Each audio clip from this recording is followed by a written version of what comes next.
एक गरीब किसान का बेटा जो सिनेमा हॉल में चौकीदारी करके महीने के सिर्फ 90 रुपए कमाता था, कौन यकीन करेगा कि एक दिन वो ऐसी कंपनी खड़ा कर देगा जिसकी टर्नओवर 5,000 करोड़ रुपए से भी ज्यादा की होगी।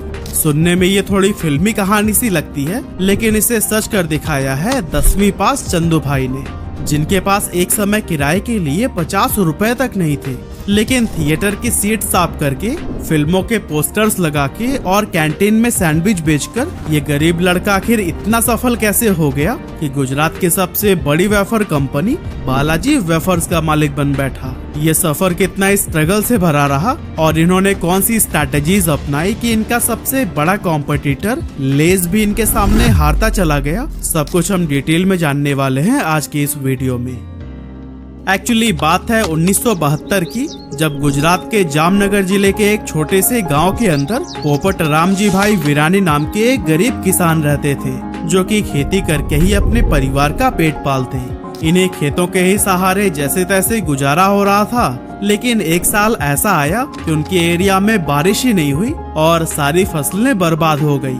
और फिर इसके बाद भी कभी सूखा तो कभी बिन मौसम बरसात ने पोपट रामजी भाई और उनके परिवार का जीवन मुश्किल में डाल दिया था। और फिर इन्हीं सभी प्रॉब्लम से ही तंग आकर उन्होंने 20,000 रुपए में अपनी पुश्तैनी जमीन बेच दी और फिर मिले पैसों को अपने 3 बेटों चंदू भाई विरानी, नेकजी भाई विरानी और भीखू भाई विरानी को बांट दिया, ताकि वो इनसे कोई व्यापार शुरू कर सके।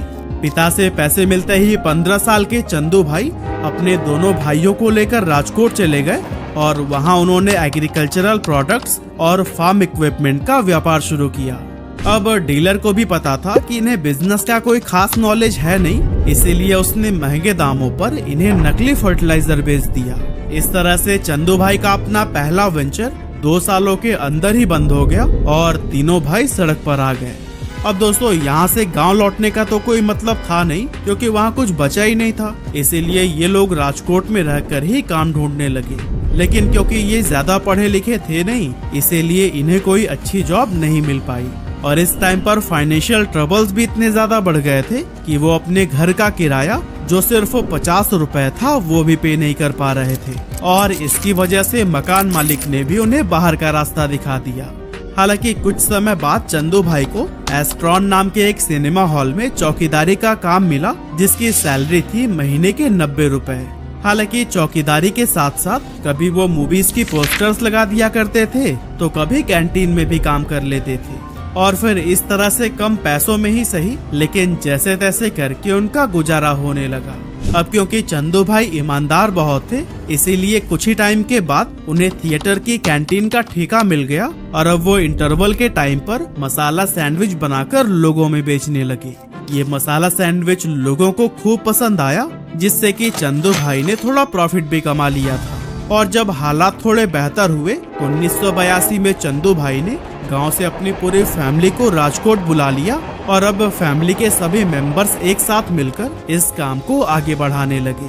पर दोस्तों, एक बहुत बड़ी प्रॉब्लम यह थी कि उनका सैंडविच आसपास में पॉपुलर तो बहुत हो गया था, लेकिन जो भी सैंडविचेस शाम में बच जाते थे उनमें अगले दिन फंगस लग जाता और वो पूरी तरह से बर्बाद हो जाते थे। और इन डेली के नुकसान से चंदू भाई भी अब परेशान रहने लगे और फिर इसी परेशानी के चलते उन्होंने सोच विचार करना शुरू किया कि आखिर ऐसा क्या बेचा जाए जो कि कई दिनों तक खराब ना हो। और दोस्तों, इसी दौरान चंदू भाई को पोटैटो वेफर्स बेचने का आइडिया आया।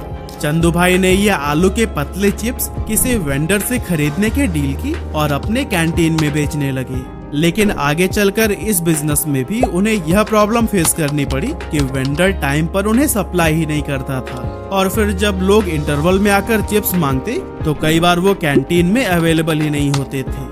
कभी सप्लाई में डिले और कभी टूटे फूटे पोटैटो वेफर्स की वजह से चंदू भाई बहुत ज्यादा तंग आ गए और फिर उन्होंने सोचा कि अब वो किसी वेंडर के भरोसे न रहकर खुद का ही चिप्स बनाकर बेचेंगे। उस टाइम पर चंदू भाई के पास 10,000 रुपए की सेविंग्स थी और इन्हीं पैसों की ही मदद से उन्होंने 1982 में अपने बरामदे में एक छोटा सा टीन शेड लगाया और रात में कैंटीन बंद करने के बाद पोटैटो वेफर्स खुद ही बनाने लगे। शुरुआती समय एक्सपीरियंस न होने की वजह से काफी मुश्किलों से भरा रहा, क्योंकि इनके चिप्स कभी जल जाते तो कभी नरम ही रह जाते थे। लेकिन कुछ दिनों की मेहनत के बाद आखिरकार इन्होंने परफेक्ट पोटैटो वेफर्स बनाना सीख ही लिया। अब घर पर ही इन चिप्स को बनाने की वजह से चंदू भाई क्वालिटी को भी कंट्रोल कर पाए, जिससे कि इनकी बिक्री काफी तेजी से बढ़ने लगी। इनके पोटैटो वेफर्स की लोकप्रियता को देखकर थिएटर ऑनर ने चंदू भाई के साथ में पार्टनरशिप कर ली और जल्द ही ये 3 अलग अलग थिएटर्स की कैंटीन को भी चलाने लगे। इस तरह से अब चंदू भाई का काम निकल पड़ा और इनके पोटैटो वेफर्स की डिमांड भी बढ़ती ही चली गई। कुछ ही समय में इन्होंने 25 से 30 मर्चेंट्स को भी अपने चिप्स सप्लाई करने शुरू कर दिए और फिर धीरे धीरे ये पूरे राजकोट में पसंद किए जाने लगे। लेकिन दोस्तों, मार्केट में और भी कई सारे लोग थे जो कि वेफर्स बनाकर बेच रहे थे। ऐसे में अपनी अलग पहचान बनाने के लिए चंदू भाई ने 1984 में अपने पोटैटो वेफर्स को एक नाम देने की सोची और फिर नाम का आइडिया उन्हें उनके कैंटीन के बगल में मौजूद एक हनुमान मंदिर बालाजी से मिला और फिर इस तरह से बालाजी वेफर्स नाम के अंडर उनके ये पोटैटो वेफर्स आने लगे। लेकिन ये तो बस अभी शुरुआत थी, क्योंकि इतनी सारे कैंटीन्स और मर्चेंट्स से जुड़ने के बाद इनके वेफर्स की डिमांड और भी ज्यादा बढ़ने लगी और एक समय तो ऐसा आया कि परिवार का हर सदस्य दिन रात मेहनत करके भी डिमांड को फुलफिल नहीं कर पा रहा था। ऐसे में चंदू भाई ने सोचा कि क्यों ना वेफर्स बनाने वाली मशीनरी लगाई जाए ताकि कम समय में ज्यादा से ज्यादा प्रोडक्शन किया जा सके। इसी सोच के साथ जब वो मशीन खरीदने पहुंचे तो उन्हें पता चला कि ये तो बहुत ही ज्यादा महंगी है, लेकिन इतने पैसे तो उनके पास थे ही नहीं। तो आखिर अब क्या किया जाए? काफी सोचने समझने के बाद उन्होंने मशीन की फंक्शनिंग को समझना शुरू किया और जब उन्हें समझ आ गया कि ये काम कैसे करती है तो इन्होंने करीब 5000 रुपए में बाजार से अलग अलग पार्ट्स खरीदकर खुद ही अपने लिए पोटैटो पीलिंग और चॉपिंग मशीन बना डाली। और दोस्तों, अगले कुछ सालों तक इसी मशीन के सहारे ही इनका काम चलता रहा और इनका व्यापार भी ग्रो करता गया। राजकोट में एक्सपेंशन के बाद अब चंदू भाई चाहते थे कि इनके वेफर्स देश के बाकी एरियाज में भी पॉपुलर हों, लेकिन इसके लिए जरूरत थी एक बड़े लेवल पर प्रोडक्शन की। इसीलिए 1989 में इन्होंने बैंक से करीब लाख रुपए का लोन लिया और गुजरात का सबसे बड़ा पोटैटो वेफर्स प्लांट खोला। हालांकि उनका ये कदम काफी रिस्की था, क्योंकि उस दौर में बड़े इन्वेस्टर्स या फिर अमीर लोग ऐसे नए वेंचर्स में इन्वेस्ट करने से कतराते थे। ऐसे में अगर लोन लेने के बाद भी बिजनेस नहीं चला तो फिर लॉस का सारा बोझ उन्हें खुद ही उठाना पड़ता। लेकिन दोस्तों, ऐसा समय आया ही नहीं, क्योंकि गुजरते वक्त के साथ इनका मार्केट शेयर और कस्टमर्स बढ़ते ही चले गए। इसके बाद आया साल 1992, जब इन्होंने अपने बिजनेस को एक प्राइवेट लिमिटेड कंपनी के रूप में रजिस्टर कराया और साथ ही अपने मैन्युफैक्चरिंग प्रोसेस को ऑटोमेट करने के लिए एडवांस टेक्नोलॉजी वाले मशीन्स का यूज करना शुरू कर दिया। क्योंकि चंदू भाई का मानना था कि भले ही मशीन्स महंगी होती है, लेकिन वो ह्यूमन एरर को कम करने के साथ साथ कंसिस्टेंट क्वालिटी भी मेंटेन करती है। इसके अलावा इन्होंने बिजनेस में अलग अलग रोल्स और रिस्पॉन्सिबिलिटीज को भी बांट दिया, जिससे बिजनेस ऑपरेशंस को मैनेज करना आसान हो गया, क्योंकि अब हर किसी को अपना काम पता होता था। और फिर आगे चलकर अपना डिस्ट्रीब्यूशन नेटवर्क मजबूत करने के बाद से तो चंदू भाई की कंपनी बालाजी लोकल से उठकर पहले रीजनल और फिर नेशनल लेवल का ब्रांड बन गया। हालांकि उस टाइम मार्केट में अंकल चिप्स, सिम्बा और बिन्नीज जैसे कई सारे बड़े बड़े ब्रांड्स थे, जिनके सामने किसी भी नए प्लेयर के लिए अपनी जगह बनाना बिल्कुल भी आसान नहीं था। लेकिन बालाजी ने अपनी मेहनत, लगन और बेहतरीन क्वालिटी के जरिए अपने प्रोडक्ट्स को मार्केट में पॉपुलर बना दिया। क्योंकि जहां उनके कॉम्पिटिटर्स अभी भी ट्रेडिशनल तरीके से चिप्स बना रहे थे, बालाजी ने इनोवेटिव तरीके को अपनाकर मार्केट में अपने ब्रांड को मजबूती से एस्टेब्लिश कर लिया था। और दोस्तों, पता है, इनकी बढ़ती ग्रोथ को देखते हुए एक मल्टीनेशनल कंपनी ने ऑफर किया कि चंदू भाई 4000 करोड़ रुपए में अपनी कंपनी को बेच दे, लेकिन चंदू भाई ने इस डील से साफ इनकार कर दिया। इसके कुछ समय के बाद बालाजी पोटैटो वेफर्स के अलावा नमकीन और कई दूसरे स्नैक्स भी बनाने लगे और इनके टेस्ट को भी लोगों ने खूब सराहा, जिससे धीरे धीरे ये गुजरात से निकलकर उत्तर प्रदेश, मध्य प्रदेश और इनके ही जैसे कई सारे स्टेट्स में अपने पैर जमाने लगे। इस एक्सपेंशन के साथ ही बालाजी इस बात का भी ख्याल रख रही थी कि कंपनी जो बना रही है वो लोगों की पसंद के अकॉर्डिंग है या फिर नहीं, क्योंकि चंदू भाई को बहुत अच्छे से पता था कि गुजरात के लोगों को जो फ्लेवर पसंद है जरूरी नहीं कि महाराष्ट्र, राजस्थान या फिर यूपी में वही पसंद आए।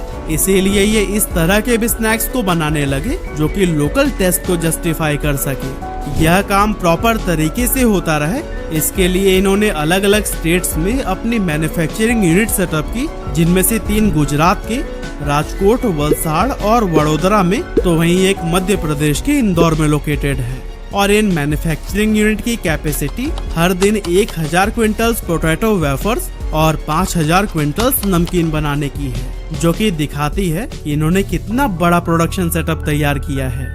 अलग अलग जगह पर फैक्ट्रीज लगाने का फायदा ये हुआ कि ये लोकल मार्केट्स को बेहतर तरीके से सर्व करने लगे, जो कि इनके मार्केट शेयर को बढ़ाने में काफी मददगार साबित हुआ। यही वजह है कि 2006 में बालाजी वेफर्स ने गुजरात के पोटैटो वेफर्स मार्केट का 90% हिस्सा अपने नाम कर लिया था, और फिर इसके बाद से इनकी ग्रोथ को कोई भी नहीं रोक सका। हालांकि तभी अचानक 2011 में कुछ ऐसा हुआ जिसने कंपनी की मुसीबतें बढ़ा दी। असल में बालाजी के सबसे बड़े कॉम्पिटिटर पेप्सिको ने इनके ऊपर केस फाइल कर दिया। पेप्सिको का आरोप था कि बालाजी ने उनके लेज मैक्स चिप्स के डीप रिच डिजाइन को अपने रंबल नाम के एक वेफर में इस्तेमाल किया है। इस बात के लिए पेप्सिको ने ना तो कोई वार्निंग दी और ना इसके बारे में बालाजी से कोई बातचीत की, बल्कि फौरन ही कंपनी पर डिजाइन इन्फ्रिंजमेंट का केस ठोक दिया। मतलब आप खुद ही इमेजिन करिए कि एक इंडियन ग्रोइंग कंपनी के ऊपर मल्टीनेशनल जायंट का अटैक। बहुत लोगों का मानना था कि ये केस पेप्सिको ने फ्रस्ट्रेशन में किया था, क्योंकि बालाजी की बढ़ती पॉपुलैरिटी का असर इनके भी स्नैक्स पर पड़ने लगा था। खैर, रीजन जो भी हो, पर चंदू भाई ने हार नहीं मानी। इन्होंने पेप्सिको के एलिगेशंस का सामना किया और कोर्ट में आर्ग्यू किया कि पेप्सिको सिर्फ इन्हें इसलिए टारगेट कर रहा है क्योंकि बालाजी वेफर्स की ग्रोथ बढ़ती ही जा रही है। लेकिन इन सब दलीलों के बावजूद हाई कोर्ट का फैसला पेप्सिको के हक में आया और कोर्ट ने बालाजी को अपने चिप्स का डिजाइन बदलने का ऑर्डर दे दिया। इस फैसले के बाद से बहुत सारे एक्सपर्ट्स को ये लगने लगा कि अगर वेफर्स की पैकेजिंग का ही डिजाइन बदल गया तो ये स्टेप उनके ब्रांड के लिए काफी नुकसानदायक हो सकता है। लेकिन चंदू भाई ने कहा कि लोग बालाजी के नाम पर भरोसा करते हैं, न कि पैकेजिंग, डिजाइन और लोगो पर। और दोस्तों, आगे चलकर हुआ भी यही, क्योंकि जहां एक तरफ लेस का मार्केट शेयर धीरे धीरे घटता जा रहा था, वहीं बालाजी वेफर्स की ग्रोथ हर साल 20 से 25% की स्पीड से बढ़ रही थी। 2019 तक आते आते कंपनी के पास 65 से ज्यादा प्रोडक्ट रेंज थी और इनकी रीच छोटे छोटे गांव से लेकर बड़े बड़े शहरों तक फैल चुकी थी। इसके अलावा इनका डिस्ट्रीब्यूशन नेटवर्क भी 1225 से ज्यादा डीलर्स तक पहुंच चुका है। और हाँ, द इकोनॉमिक टाइम्स ने इनकी इसी ग्रोथ और लोकप्रियता को देखते हुए इन्हें सुल्तान ऑफ वेफर्स का नाम दिया।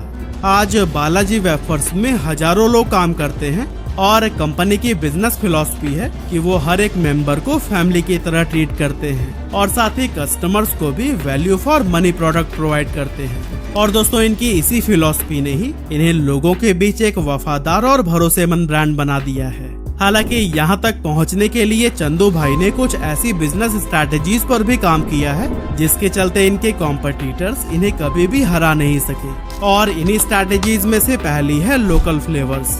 अब जैसा कि हमने जाना कि बालाजी वेफर्स की शुरुआत तो गुजरात में हुई थी, लेकिन चंदू भाई को पता था कि अगर इन्हें नेशनल लेवल पर अपनी पहचान बनाना है तो फिर इंडिया की बाकी मार्केट में भी अपनी प्रेजेंस बनानी होगी। इसीलिए इन्होंने गुजरात से निकलकर देश के दूसरे हिस्सों में भी अपना फुटप्रिंट बढ़ाया और इस एक्सपेंशन का सबसे बड़ा फायदा ये हुआ कि इन्हें लोकल फ्लेवर्स के साथ में इनोवेशन करने का मौका मिला। लेकिन ये इनोवेशन सिर्फ फ्लेवर तक ही सीमित नहीं रहा, बल्कि बालाजी ने हेल्दियर स्नैकिंग ऑप्शंस भी इंट्रोड्यूस किए, जैसे कि बेक्ड वेफर्स और रोस्टेड नमकीन, ताकि हेल्थ कॉन्शियस कंज्यूमर्स का भी ध्यान रखा जा सके। और हाल ही में इन्होंने अपनी हाउस मेड नूडल्स गिप्पी को लॉन्च करके भी नूडल मार्केट में एंट्री की है। इसके अलावा बालाजी वेफर्स ने इंटरनेशनल मार्केट में भी कदम रखा है, जहां यूएसए, यूके, यूएई और ऑस्ट्रेलिया जैसे देशों में इनकी एंट्री ने इन्हें ग्लोबल पहचान दिलाने का काम किया। दूसरी स्ट्रैटेजी है variety of products and innovations.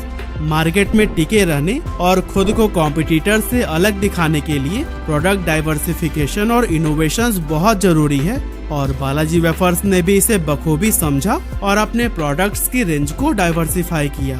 जिसमें इन्होंने 3 मेन प्रोडक्ट कैटेगरीज तैयार की। पहला है वेस्टर्न स्नैक्स, जिसमें 12 प्रोडक्ट आते हैं और ये वो स्नैक्स हैं जो कि ज्यादातर यंग जनरेशन और अर्बन क्राउड को टारगेट करते हैं।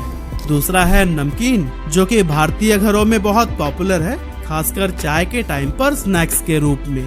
और इस कैटेगरी में उन्होंने 23 प्रोडक्ट्स लॉन्च किए हैं। एंड थर्ड है वेफर्स, ये इनकी कोर कैटेगरी है जिसमें 12 प्रोडक्ट्स आते हैं और बालाजी वेफर्स अपने यूनिक और क्रिस्पी वेफर्स के लिए ही सबसे ज्यादा जाने जाते हैं। और कुछ इसी तरह से कंपनी की थर्ड स्ट्रैटेजी है यूज ऑफ टेक्नोलॉजी। चंदू भाई शुरुआत में सब कुछ अपने हाथों से ही किया करते थे, चाहे वो वेफर्स को फ्राई करना हो या फिर उनकी पैकेजिंग। लेकिन इन्होंने जल्दी ये समझ लिया कि मैनुअल काम करने में कंसिस्टेंसी की कमी होती है और इससे प्रोडक्ट की सेल्फ लाइफ भी कम हो जाती है। इसीलिए जिस समय दूसरे ब्रांड्स हैंडमेड चिप्स बना रहे थे, तब इन्होंने ऑटोमेशन का सहारा लिया और आज बालाजी वेफर्स दुनिया के टॉप फूड प्रोसेसिंग सप्लायर्स से मशीन इंपोर्ट करते हैं। इसका सीधा असर इनकी प्रोडक्शन एफिशिएंसी पर पड़ा है, जिससे इनकी कॉस्ट कम हुई है और ये मार्केट में कॉम्पिटिटिव एज बनाने में सफल हुए हैं। और दोस्तों, इसी तरह से बालाजी वेफर्स की फोर्थ स्ट्रैटेजी है कस्टमर फर्स्ट। अब बालाजी वेफर्स की पूरी कहानी का सार भी यही है, इन्होंने हमेशा ही कस्टमर्स को किंग माना है। इनके लिए सबसे जरूरी यही था कि अपने कस्टमर्स को अच्छी क्वालिटी के प्रोडक्ट्स रिजनेबल प्राइस पर प्रोवाइड करें। जब दूसरे ब्रांड्स कस्टमर सेटिस्फेक्शन को नजरअंदाज कर रहे थे, तब बालाजी वेफर्स ने इसे अपनी प्रायोरिटी बना ली। इन्होंने कंसिस्टेंट टेस्ट और क्वालिटी को मेंटेन करने के लिए बहुत मेहनत की, ताकि इनके कस्टमर्स को हर बार वही स्वाद मिले जिसकी उन्हें उम्मीद है। बालाजी वेफर्स के डायरेक्टर श्याम वीरानी कहते हैं कि आपको हमारे क्वालिटी, क्वांटिटी और प्राइस का मैच किसी भी ब्रांड में नहीं मिलेगा। और दोस्तों, यही आत्मविश्वास और डेडिकेशन है जिसने बालाजी वेफर्स को मार्केट में एक स्ट्रॉन्ग ब्रांड इमेज दिलाई है। बालाजी वेफर्स की कहानी सिर्फ एक स्नैक्स कंपनी के ग्रोथ की कहानी नहीं है, बल्कि ये उस जज्बे की कहानी भी है जो कि हर मुश्किल को अवसर में बदल देती है।